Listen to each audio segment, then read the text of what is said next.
If you could only have one IFAK for SHTF scenarios, and you need it to be extremely versatile as well as capable, but maybe your budget doesn't allow you to have different IFAKs for different loadouts or different pieces of equipment, then I'm going to tell you my suggestion for what that one IFAK should be, and that's going to be the Refuge Medical ARK, which is the Advanced Rip-Away Kit. Now, this kit's extremely versatile, it has tons of mounting options, and it's still very capable. So if you can only afford one high-quality American-made IFAK, this is probably the one to go to, because you can pretty much use it for whatever else you might need it for during an SHTF scenario. In this video, we're going to actually open it up, go through all the contents and everything that's inside of it, as well as the packaging and everything else related to the kit. But we'll talk about why it's so versatile really quickly here first. So first off, it can treat up to 1 to 2 major casualties, which is huge because that means if you suffer a major catastrophic injury and your buddy does as well, you have the ability to treat both of those situations with this one kit. It also applies the March E algorithm, which means that it stops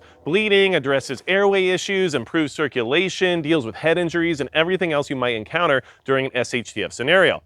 Now, this kit's so versatile because it can be mounted to just about anything. It uses MOLLE attachments and has malice clips here on the back. Now, this has a hook and loop rip-away backer, which is why it's so easily accessible when you have it attached to different items. But what can you attach it to? Why is it so versatile? Well, first off, you can easily attach it to things like a gun belt, because having an IFAK on a battle belt or a war belt is always a good idea, right? And then you can also attach it to a chest rig using a dangler attachment that they sell for this particular kit, which basically gives you the same thing as like a spear to sack pouch, but with a really high-end first aid kit attached to your chest rig. You can also hook it up to a plate carrier, maybe attach it to one of your side panels so that you have it on you when you need it and easily accessible.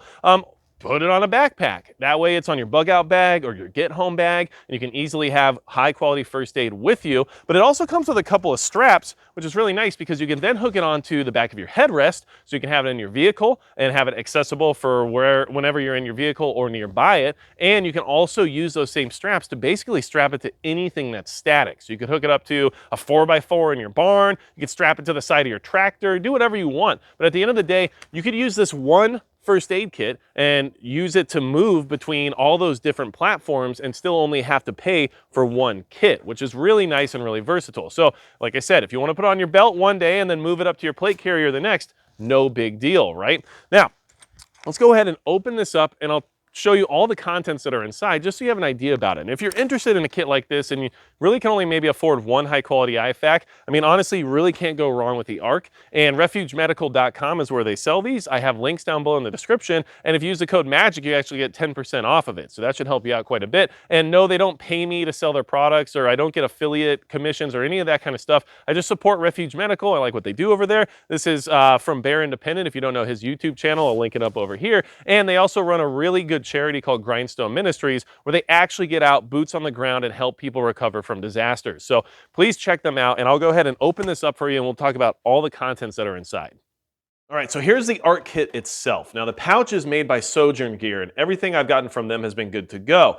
On the back here you can see we have the rip-away backer with the malice clips. And right now, if you wanted to set it up with the straps for putting it on a headrest, or like I said, strapping it to a 4x4 post in your shed or whatever you want, the way I set it up was by just looping the clips through the center MOLLE webbing right here and then allowing there to be 2 gaps for the straps, and that seems to be really secure and probably the best way to do that if you're going to run the 2 straps. So just wanted to show you that to give you an idea here. But let's go ahead and start opening this up. And right here, of course, this is a soft tourniquet. Generally, it either comes with an SOF or a CAT Gen 7. So either way, as long as you have a high quality, good to go tourniquet strapped here, you're ready to rock. And then this thing is actually called a TURD, which is a tactical utility retention device. And my assumption there is somebody just wanted to be able to call it a TURD, so they figured out how to make that acronym work. So, like I said, once you unclip this buckle right here, you would then just pull on this red pull tab, and it would come right off the backer. So you can see how the backer works and how all that's laid out, okay? And then now you have the kit. So open it up.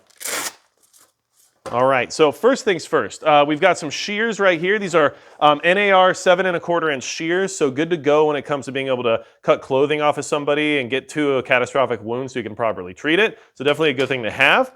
Here we have a Sharpie. This is something that you need for being able to mark time and stuff, especially on your tourniquets or whatever else you might need to label. It's nice to have a way to do that. So Sharpies are always a good way to go when it comes to that. And then let's open this top pouch right here. okay?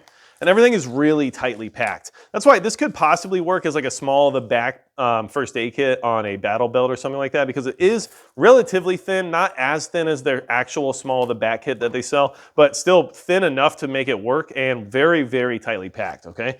So let's go ahead and start pulling things out here. All right, so first and foremost, let's see, this is an S-mark bandage. So we have one of those in here. We've got, all right, mini compression bandage. Always gonna be needing more compression and more bandages, right? Of course. We've got some gloves, which is always good to have, because whose blood are you even dealing with? Who even knows, right? This is a Halo vented chest seal, so you can't go wrong with that. And let's see here. We've got lubricating jelly for your nasopharyngeal airway. So if you're not familiar with what these are for, what they do, make sure you get training. And honestly, when it comes to any of this first aid stuff, training is key. Knowing how to use it's going to make the difference. So make sure you get out, get training. Refuge Medical has great training. I took one of their courses and really enjoyed it. But you can also get stop the bleed classes and stuff for free generally in your locale. So just make sure you check out any of those classes that are probably listed on some website. I'm sure if you search stop the bleed, you'll find it, okay? Now here's the second pouch here. Looks like we have another one of the Halo vented chest seals right here, right? So like I said, this is 1 to 2 major casualties, which is awesome, okay? Then we have compressed gauze, which is gonna be important for wound packing and whatever else you might need it for, right? And then we also have some quick clot, which is more bleeding control, which is always good to have. And of course, this is rolled gauze, so that allows you to get in there and really stop the bleeding if possible, okay? So, looks like pouches are empty right at this point. Yep, and like I said, tourniquet here on the bottom, but that gives you a really good head start with what you would need in order to treat a major casualty event, okay? If you have a major injury, this gives you the tools you need to stop the bleeding and get things done, and then hopefully seek medical help thereafter. Another important detail is that this thing costs $290. So the ARK kit is not inexpensive by any means, but any high quality American-made first aid kit is going to be relatively expensive. So the code MAGIC helps you out with that, with getting you that 10% off. And just be aware that Refuge Medical did send me this kit in order to review and share with everybody. But like I said before, they don't pay me any additional money. I don't make affiliate sales or anything like that off of their products, but I do think that they are very high quality, and that's why I suggest them and share them with everyone. The other thing to keep in mind is that that code MAGIC saves you 10% off, so that helps out with that high price tag, and that high price tag is why a lot of people probably can only afford one of these, if any. And that's why if you're only gonna be able to buy one, if you can only spend $290 on one individual first aid kit, which I would totally understand, then why not get one that can be used for every application that was already discussed? I wanted to share this with everybody because I really do think for the price and for the versatility of this pouch, especially because you could just strap this backer to just about anything and then have a really handy first aid kit ready to go wherever you are, you can't really beat it in the sense of if you only had one, okay? Of course, you could go with their adventure kit and have access to everything you could possibly need, but then it's a lot of money and it's really big and hard to carry around. You could also get a BearFac 3.0 and they're really capable, but they're not as usable when it comes to wearing it on a belt or when it comes to wearing it on a plate carrier and things like that, just because they're a lot larger. So at the end of the day, if you wanted one first aid kit to put on all of your gear and equipment that has MOLLE webbing, and you wanted to be able to strap it even to your headrest or any static object that might be a good idea to put a first aid kit on, then this kit can do all of that for you. That's why I wanted to share this with you guys. If you have any questions for me, leave it in the comments below, and that's gonna be it for Magic Prepper.